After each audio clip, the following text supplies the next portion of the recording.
Hello students, last video में हमने पढ़ा था वर्क क्या होता है, वर्क डन कैसा होता है, वर्क डन का नेचर क्या होता है, कंजर्वेटिव फोर्स क्या होते हैं, नॉन कंजर्वेटिव फोर्स क्या होते हैं। नेक्स्ट टॉपिक हम स्टडी करेंगे पावर क्या होती है। बेसिकली पावर होता क्या है? पावर होती है किसी की एबिलिटी और इसका फॉर्मूला होता है बेटा आपका वर्क अपॉन टाइम। इसका मतलब क्या होता है, जो पावर है वो किस किस पे डिपेंड है? वर्क और टाइम पे डिपेंड करती है। जैसे मैं कोई एग्जांपल लेता हूं, मान के चलिए हमारे पास कोई एक ऑब्जेक्ट है, कोई भी ऑब्जेक्ट, और वो यहां से इधर ट्रेवल करता है और उसको टाइम लगता है। मान के चलिए कोई बाइक है, वो 1 किलोमीटर ट्रेवल करती है और उसको टाइम लगता है यहां से यहां जाने में सिर्फ 5 सेकेंड।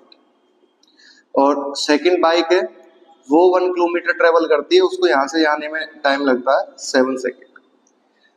तो हम दोनों में देख के ये बता सकते हैं कि कौन सी बाइक ज्यादा पावरफुल है। तो हमको कैसे पता चला? ये बाइक ए हो गई, ये बाइक बी हो गई।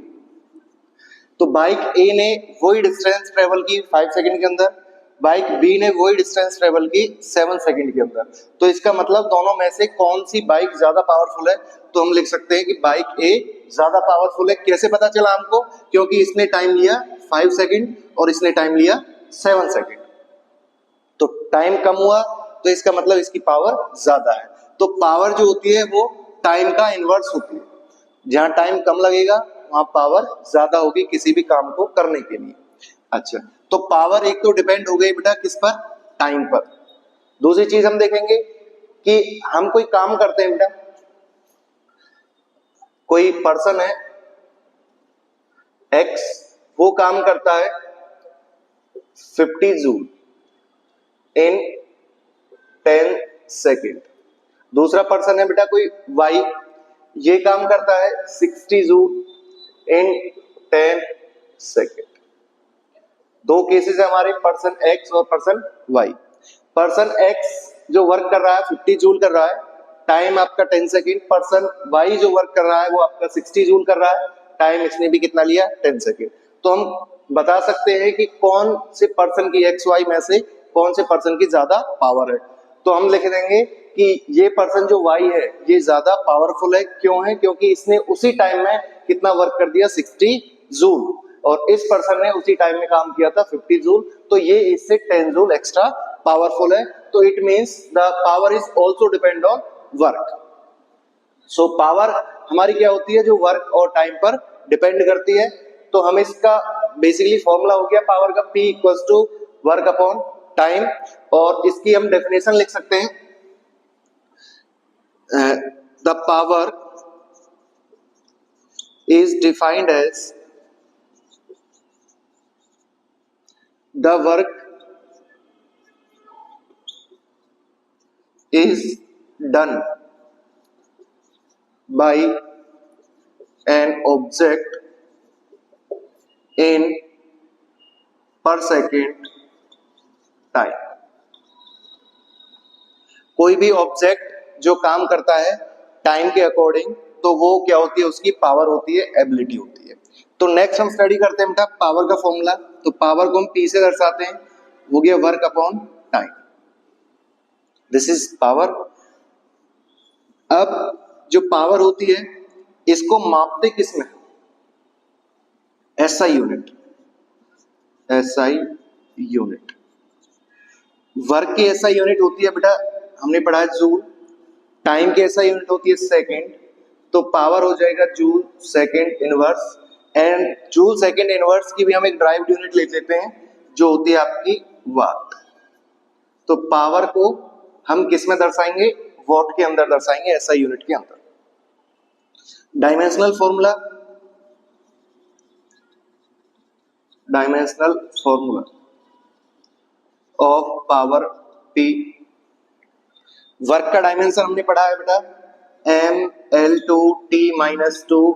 टाइम का हो गया आपका T, तो ये डायमेंशन हो जाएगा बेटा इसका ML2T-3, क्योंकि इधर पावर -2 है और ये t है, ऊपर जाएगा तो इसकी पावर -1 -2 एंड -1, तो t की पावर हो जाएगी -3, तो ये इसका डायमेंशन हो जाएगा ml2 t की पावर -3। कैसी क्वांटिटी है ये? Scalar quantity, it is a scalar quantity. Scalar means it has no direction, क्यों? क्योंकि वर्क भी आपका स्केलर है, टाइम भी स्केलर है, जिस वजह से हमारी जो पावर है वो भी कैसी होगी? वो भी स्केलर होगी। अच्छा, पावर इसके अंदर हमने स्टडी किया अभी, पावर जो होती है वो वर्क और टाइम पे डिपेंड करती है, जिससे हम पता लगा सकते हैं कि कौन सा ऑब्जेक्ट या कौन सी डिवाइस हमारी ज्यादा पावरफुल है कि नहीं है। नेक्स्ट हम स्टडी करेंगे, इसको थोड़ा सा आगे एक्सटेंड करेंगे हम, कि जो पावर होती है वो और किसी दो क्वांटिटीज पे डिपेंड करती है, वर्क और टाइम के अलावा वो दो क्वांटिटीज हमारी होती हैं, फोर्स और वेलोसिटी। देखिए वो कहां से आया हमारा,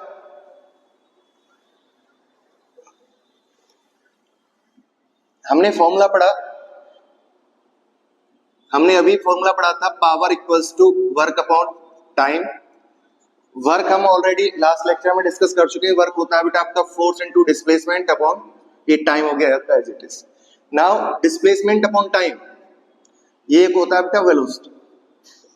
डिस्प्लेसमेंट अपॉन टाइम क्या होता है? Velocity. So power becomes F.V। तो पावर का एक फॉर्मूला और आ गया हमारा, क्या होता है? Force into velocity. दोनों वेक्टर्स हैं, जिस वजह से ये आपकी पावर कैसी होगी? स्केलर होगी। And this is dot product, so this is open in Fs cos theta. ये आपका हो गया पावर। नेक्स्ट, अब ये पावर फोर्स और वेलोसिटी पे कैसे डिपेंड करती है, इस चीज को हम देखेंगे। मान के चलिए हमारे पास, मैं एग्जांपल देता हूं आपको, कोई एक बाइक है और वो बाइक पे दो पर्सन बैठे हुए, हैं ऑलरेडी। हम थोड़ा सा आगे चलते हैं, हमारा एक फ्रेंड और मिलता है, हम उसको और उस पर बिठा लेते हैं। पहली कंडीशन में जब हम सिर्फ दो लोग बैठे थे बाइक के ऊपर, तो बाइक की स्पीड थी मान के चलिए 80 किलोमीटर पर आवर, इस स्पीड से हमारी बाइक चल रही थी। हमने एक थर्ड पर्सन को और अपने साथ बिठाया, अब बाइक की जो स्पीड है वो हो गई 60 किलोमीटर पर आवर। दोनों केसेस में देखिए, केस ए और केस बी, बाइक वही है, लेकिन हमारा क्या यहाँ पे जो स्पीड थी वो कितनी होगी? 80 किलोमीटर पर आवर। यहाँ पे स्पीड कितनी होगी? 60 किलोमीटर पर आवर। तो इसका मतलब हम क्या लगा सकते हैं कि दोनों की जो पावर है उसके अंदर चेंज आ गया। चेंज कैसे आ गया? क्योंकि पहले जो वेट था वो कम था, उसके बाद जो वेट है वो ज्यादा हो गया। तो वेट क्या होता है बेटा? फोर्स होता है। वेट क्या होता है? फोर्स होता है। तो जिस वजह से जो पावर है वो किस पे डिपेंड करती है? फोर्स पे डिपेंड करती है। और इसी केस को अगर मैं दूसरे तरीके से समझता हूं, मान के चलिए ये व्यक्ति ए से बी पॉइंट पर एक बाइक चलाता है और चलाकर इधर पहुंच जाता है, और बाइक की स्पीड होती है बेटा 60, और इसको टाइम लगता है ए से बी पहुंचने में बेटा आपका 10 सेकेंड। और दूसरा केस बेटा आपका एक्स वाई, ये बाइक हो गई कोई और ये दूसरी बाइक हो गई बेटा, यहां से यहां एक्स से वाई पर पहुंचने में इसकी जो स्पीड होती है वो हो जाती है आपकी 80, और इसको टाइम लगता है यहां से यहां तक पहुंचने में मान के चलिए आपका 8 सेकेंड।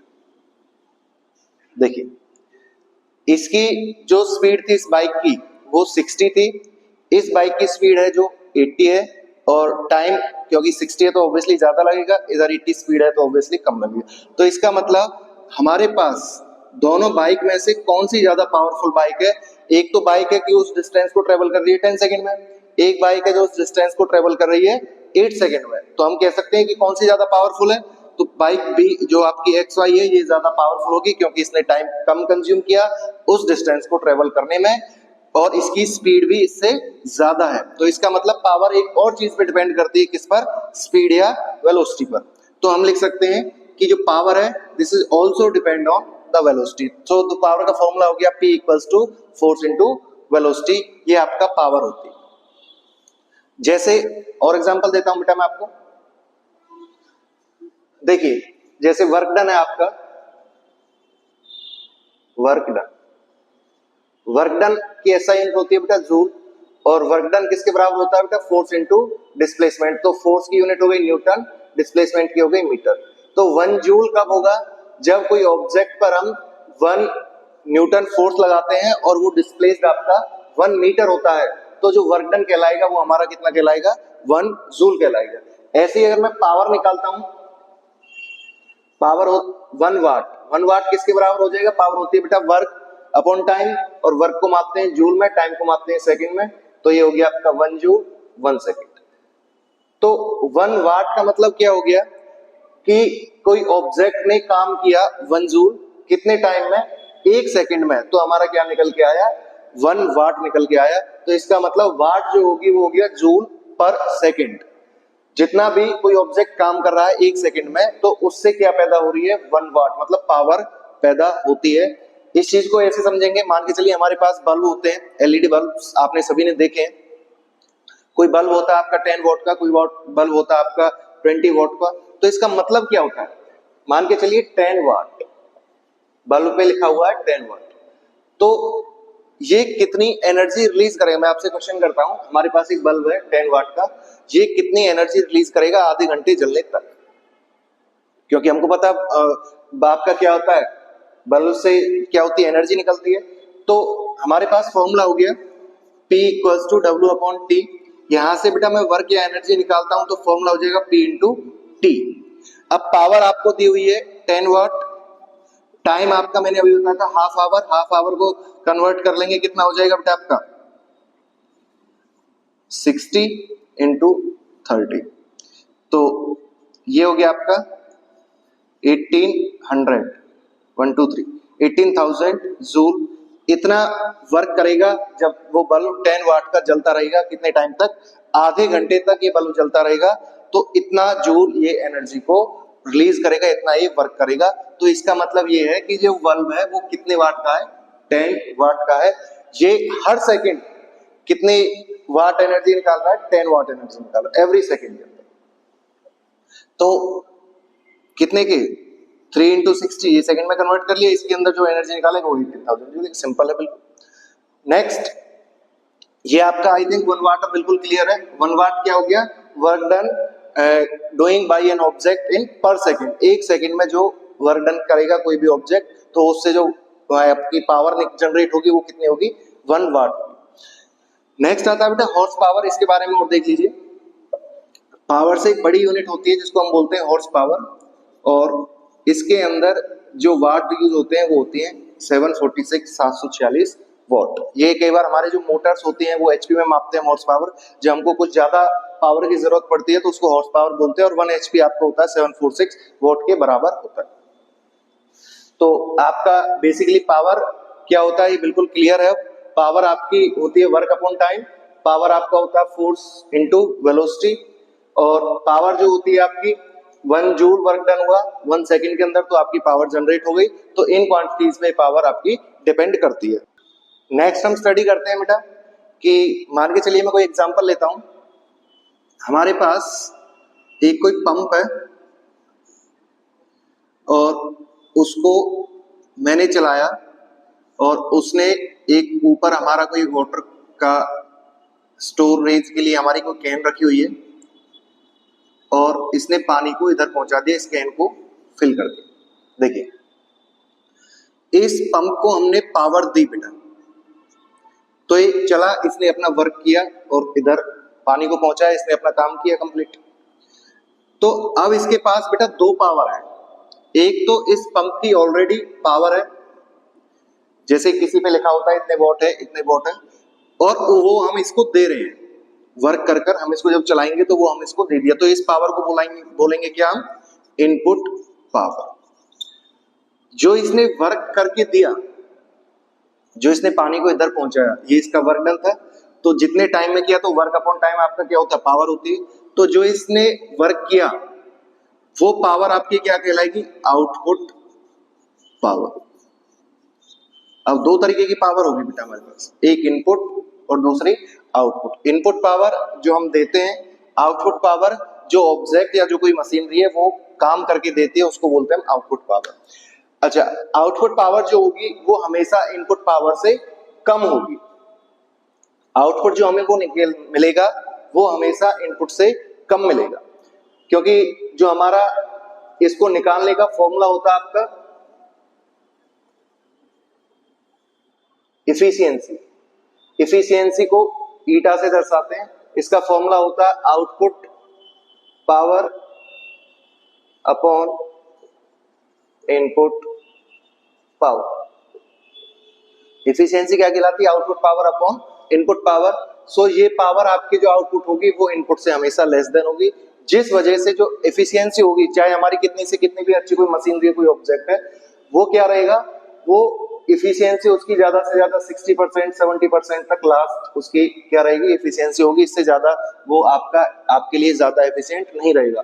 अब एफिशिएंसी को समझिए, मैं एक एग्जांपल देता हूं। ये क्या होती है, मान के चलिए हमारे पास कोई रेफ्रिजरेटर है और वो रेफ्रिजरेटर क्या कर रहा है, सप्लाई ले रहा है, तो उसको हम इनपुट पावर दे रहे हैं, और ये अंदर जो इसके अंदर ऑब्जेक्ट्स रखे हुए हैं ये कूलिंग करता है। कूलिंग करने में, इसका कंप्रेसर स्टार्ट होने में, इसको कूल करने में जो ऑब्जेक्ट्स हैं उसको टाइम मान के चलिए लगता है 1 आवर। एक सेकंड रेफ्रिजरेटर है, उसको हम सप्लाई दे रहे हैं, सेम दोनों के लिए सप्लाई सेम रहेगी। स्टोरेज इसके अंदर भी उतना ही रखा हमने, और अब की बार ये इसको कूल करने में टाइम लिया है इसने कितना, 40 मिनट। तो दोनों के अंदर देखेंगे बेटा, ये आपका जो है टाइम कंज्यूम कर रहा है 1 आवर, ये आपका टाइम कंज्यूम कर रहा है 40 मिनट। ये आपको निकाल के दे रहा है 1 आवर में उतनी कूलिंग, और ये आपको निकाल के दे रहा है 40 मिनट में उतनी ही कूलिंग। तो हमारे लिए कौन सा ज्यादा एफिशिएंट है? तो हमारे लिए ये ज्यादा एफिशिएंट है, क्योंकि यहाँ तो हमको लाइट खर्च करनी पड़ रही है बेटा 1 आवर तक, और यहाँ हमको लाइट खर्च करनी पड़ेगी सिर्फ 40 मिनट्स तक। तो हमारे लिए 20 मिनट इसने जल्दी काम किया, तो ये ज्यादा हो जाएगा, मोर एफिशिएंट हो जाएगा। इसी को बोलते हैं हम एफिशिएंसी। तो एफिशिएंसी क्या रहेगी, output power upon input power. जो आउटपुट मींस जो ऑब्जेक्ट ने हमें काम निकाल के दिया, और इनपुट मींस जो हमने उस ऑब्जेक्ट को काम दिया, जो उसको इनपुट पावर दी, वो आपकी होगी इनपुट पावर। तो एफिशिएंसी बिल्कुल आपकी क्लियर है। अब इस पे हम कुछ क्वेश्चंस करते हैं तो आपका और अच्छे से क्लियर होगा कि पावर होती क्या है, इसका फॉर्मूला हम कैसे लगाते हैं। सो स्टूडेंट्स, इस पे कुछ क्वेश्चंस करेंगे हम, पावर से रिलेटेड किस तरीके से क्वेश्चन पूछे जाते हैं, और क्वेश्चंस में हम कैसे फॉर्मूले को अप्लाई करते हैं, कौन सा फॉर्मूला आपको अप्लाई करना है, वो सारी चीजें जब हम क्वेश्चन लगाएंगे तो हमको और अच्छे से क्लियर होगा।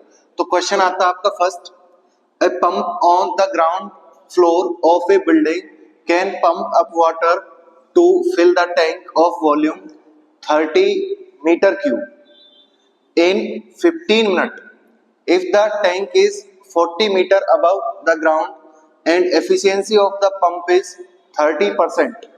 How much electric power is consumed by the pump? कहा गया है कि हमारे पास कोई एक वाटर पंप है जो पानी को पहुंचाता है, कहां पर बेटा, एक ग्राउंड फ्लोर से ऊपर पहुंचाता है, और एक टैंक में फिल करता है जिसकी वॉल्यूम दे रखी है आपको 30 मीटर क्यूब, और उसको टाइम लगता है उसको फिल करने के लिए 15 मिनट। और जो टैंक है वो कितना ऊपर है, 40 मीटर हाइट पर है अबव द ग्राउंड, और जो पंप है उसकी एफिशिएंसी दे रखी है आपको 30%। पूछा गया है कि पंप को कितनी पावर चाहिए उसको फिल करने के लिए। तो हम इसका सॉल्यूशन करेंगे। देखिए, अब क्वेश्चन में हमारे पास पावर के दो फॉर्मूले हैं, power equals to work upon time. तो वर्क आपका कहीं जूल में आपको नहीं दिया हुआ है। एक पावर का फॉर्मूला हो गया आपका P equals to F into V, force into velocity. आपका कहीं वेलोसिटी से रिलेटेड भी कोई कुछ नहीं दिया हुआ है। तो हम कौन सा फॉर्मूला लगाएं? सबसे पहले हमको देखना बेटा, जब भी हम क्वेश्चंस लगाते हैं तो हमें देखना है कि हमको चीजें दी क्या है, क्या क्या चीजें हमको दी हुई है। तो सबसे पहला हम लिखेंगे गिवन। गिवन क्या है, वॉल्यूम ऑफ टैंक। वॉल्यूम दे रखी है आपको 30 मीटर क्यूब। टाइम आपको दे रखा है 15 मिनट। उसके बाद आपको हाइट दे रखी है कितनी, आपको 40 मीटर, और एफिशिएंसी दे रखी है आपकी 30%। ये आपको सारी चीजें गिवन है। तो आपको पावर निकालनी है जो पंप को पावर लगेगी उसको फिल करने के लिए। ये इफिशियंसी मतलब हमको मिल रही है बेटा, तो ये आउटपुट पावर है, आपको इस चीज का भी ध्यान रखना है। मीन्स हमको इनपुट पावर निकालनी है।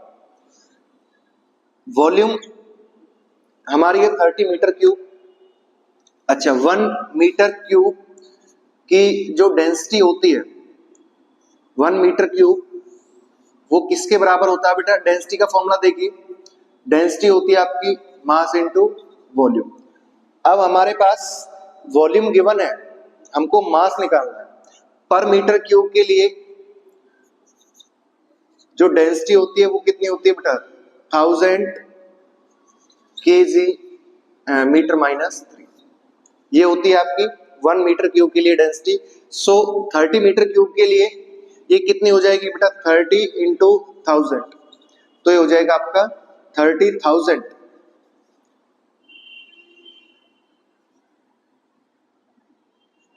क्या केजी।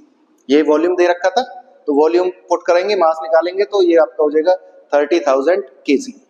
टाइम आपका दे रखा है 15 मिनट। 15 मिनट को चेंज करेंगे बेटा किस में? 15 मल्टीप्लाई बाई 60, तो ये हो गया आपका 900 सेकेंड।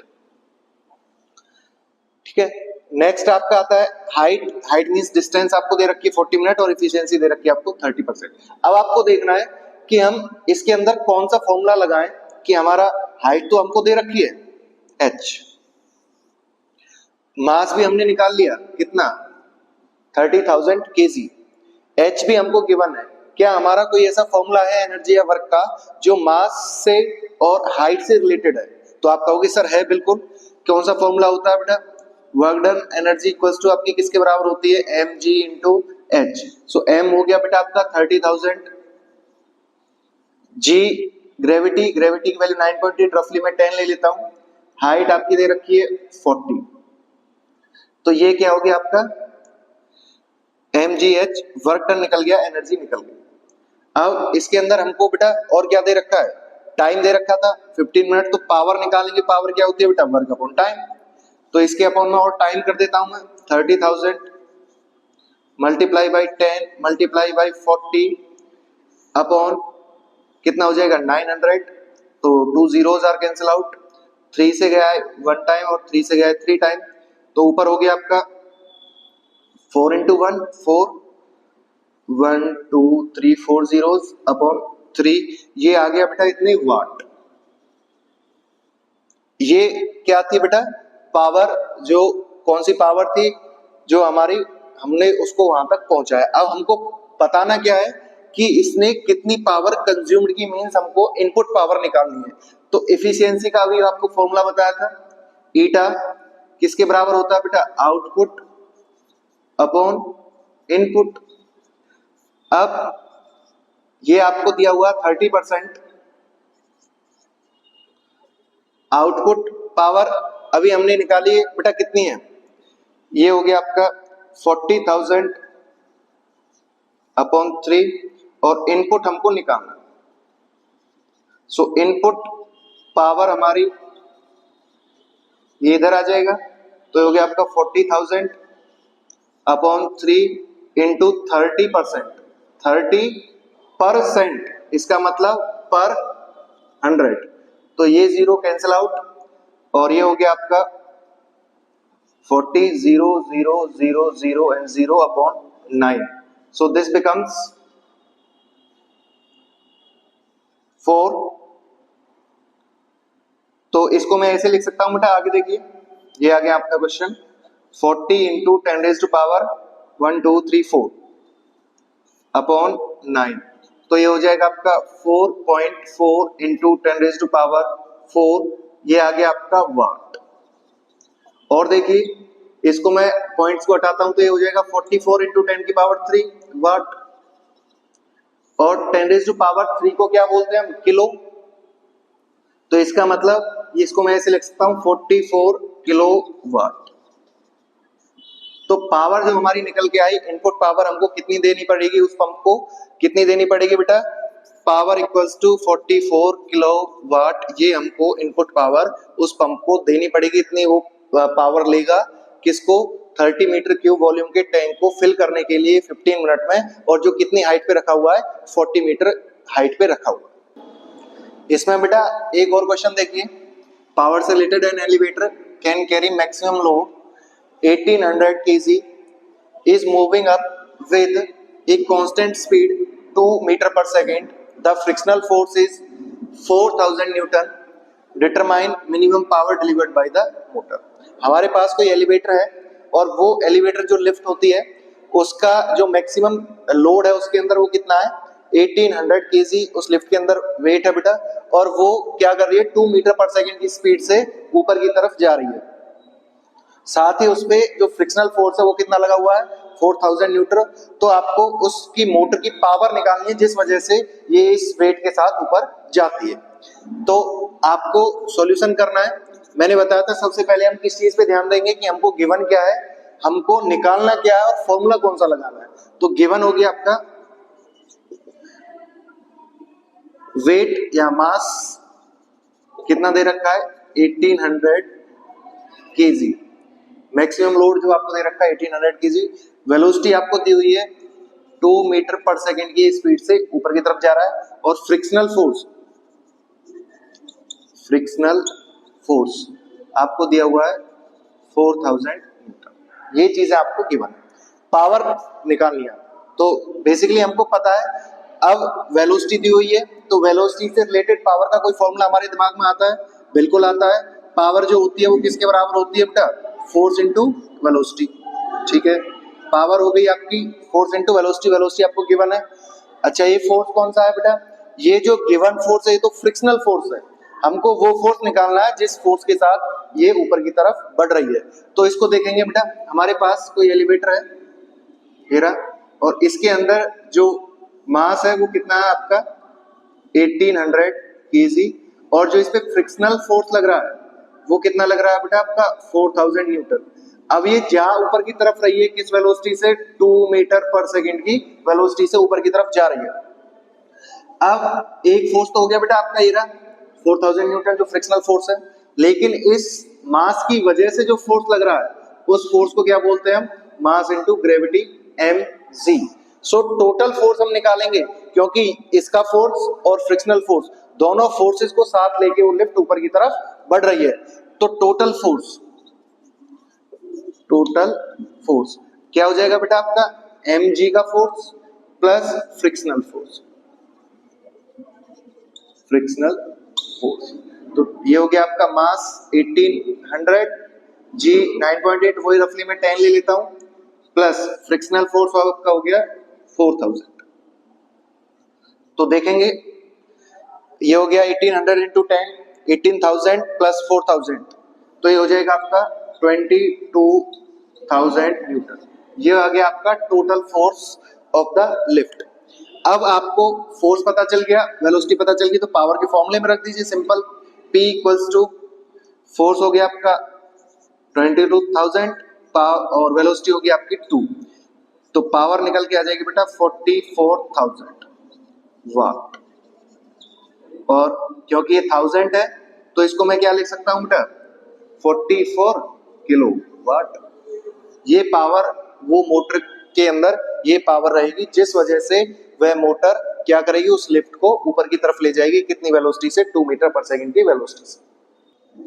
नेक्स्ट क्वेश्चन आता है बेटा आपका, a man cycles up a hill where slope is 1/20 with velocity 6.4 kilometer per hour along the hill, weight of man and cycle is 98 kg, how much power is used by man।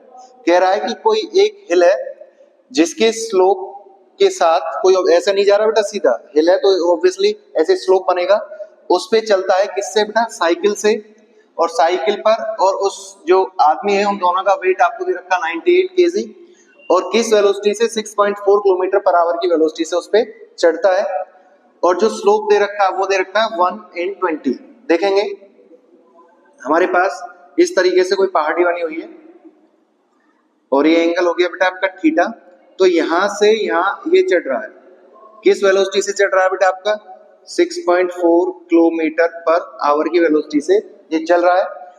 तो slope को हम कैसे दर्शाते हैं बेटा, tan theta में, और ten क्या होता है, ये हो जाएगा 1 और ये हो जाएगा आपका 20, 1/20, यही तो होगा 10। अगर मैं इधर से 10 निकालता हूं, टेन थीटा, तो 10 किसके बराबर हो जाता है, परपेंडिकुलर अपॉन बेस, तो ये हो जाएगा 1/20, तो ये स्लोप होता है, वही दे रखा है 1/20। तो स्लोप जो होता है वो टेन थीटा के बराबर होता है, इस चीज का आपको पता होना चाहिए। हम करेंगे, सबसे पहले हम गिवन लिखेंगे, तो टेन थीटा आपको कितना दिया हुआ 1/20, या स्लोप इसको हम लिख सकते हैं स्लोप ऑफ हिल, या टेंजेंट आपका कितना दिया हुआ 1/20। अच्छा, उसके बाद वेट मास दे रखा है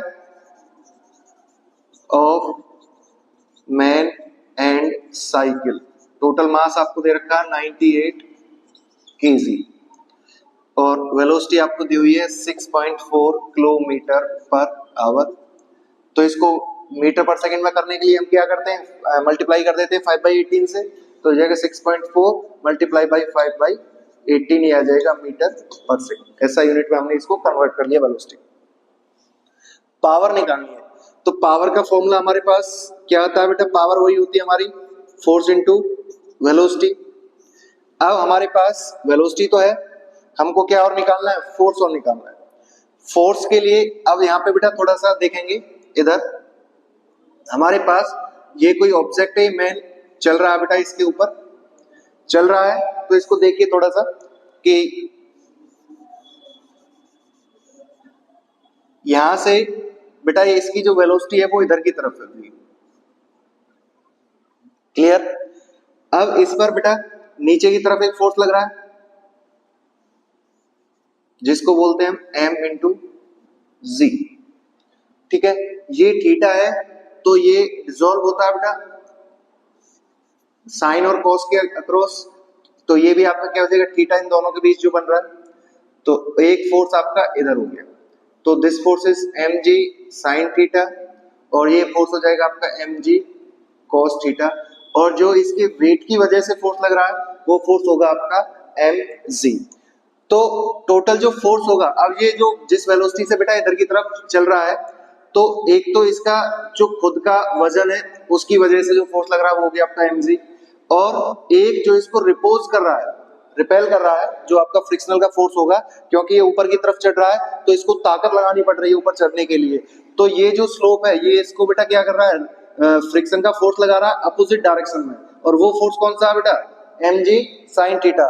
तो इस फोर्स को लेके हुए और इस वजन की वजह से जो फोर्स लग रहा है, दोनों को लेते हुए ये ऊपर की तरफ चढ़ रहा है, किस वेलोसिटी से, ये आ गया आपका 6.4 किलोमीटर पर आवर की वेलोसिटी से। तो टोटल फोर्स किसके बराबर हो जाएगा बेटा, mg sin थीटा, ये हो गया आपका फोर्स इनटू v वेलोसिटी, तो m हो गया आपका कितना 98, g की वैल्यू हो गई बेटा आपकी 9.8, साइन थीटा जो एंगल आपका स्मॉल होता है, तो साइन और टेन थीटा की वैल्यू लगभग बराबर होती है, तो टेन आपका 1/20, और वेलोसिटी आपकी, ये तो सॉरी हो गया टोटल फोर्स।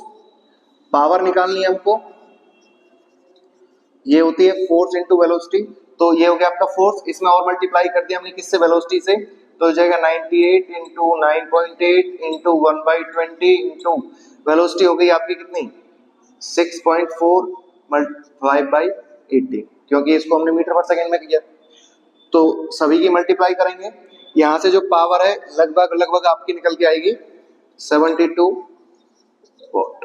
तो this is the power required to cycles up on the hill।